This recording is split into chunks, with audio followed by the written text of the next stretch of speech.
Hey, what's up guys? In this video I'm going to be giving you a performance review of the Saucony Endorphin Shift.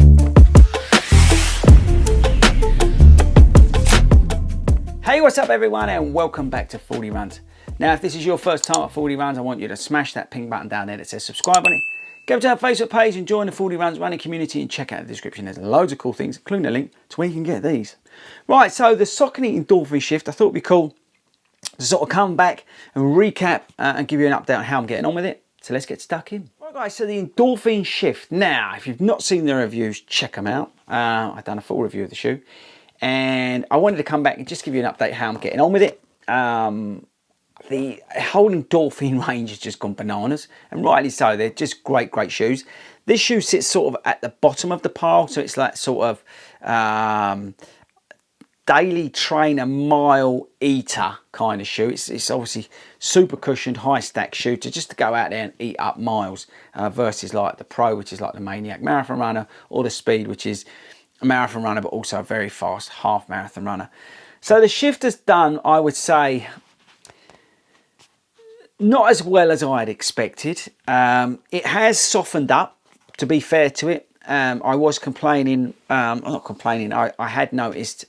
Now, not stiff it was, but it's not as cushioned as it looks. You look at this big stack height, right, and you think, right, oh, that's going to be nice and soft, and it actually didn't feel as soft as it looked. But it has got better the more I've run in it, to be fair to it. And you know, shoes do that, right? So you know, there's no problem there, right? So it's definitely got improved in that respect. It's got softer, but I've just still found it quite cumbersome versus some of my other longer run shoes. So like versus the Glide Ride, and versus even the Saucony Ride 13, which I seem to be doing more miles in, which is a bit of a concern because I seem to get obsessed with that shoe. Worrying, isn't it? I do like the heel counter. That has added some stability. I think some of these high stack shoes, you can suffer from a bit of pronation. Even if you're not a massive pronator, they can sort of make you pronate because there's such a high stack height. I've not found that issue with this shoe. The shoe is 100 and, now I'm going to get this wrong, I think it was £135 here in the UK. And just talking about sort of stats and features, it's 10.4 ounces. You've got a stack height of 38 mil in the heel, so you know what I was saying about the stack height. You've got this engineered mesh upper, speed roll tech, and then you've got like the Power Run midsole, and there's a lot of it.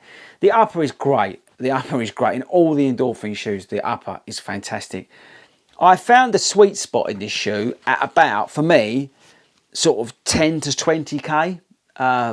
That's where for me it's sort of hitting all the right notes. When I'm going out and I'm doing 15, 16, 17 miles, I just seem to be going back to my Glide Rides. I think that's more from a psychological comfort point of view maybe, but this shoe seems to be sort of holding its own in that, yeah, 10 to 20k. It does feel quite a lot of shoe on your foot. That's the thing that I've noticed more than anything else. And again, in a way, I prefer running in a Brooks Glycerine 18 versus this as an example. So it has left me a little bit disappointed. And I think that's only because the Saucony range of Endorphin shoes is so good. The Pro is an absolute machine. The Speed is just a dream. But the Shift has left me kind of, at the moment, yeah, a little bit disappointed.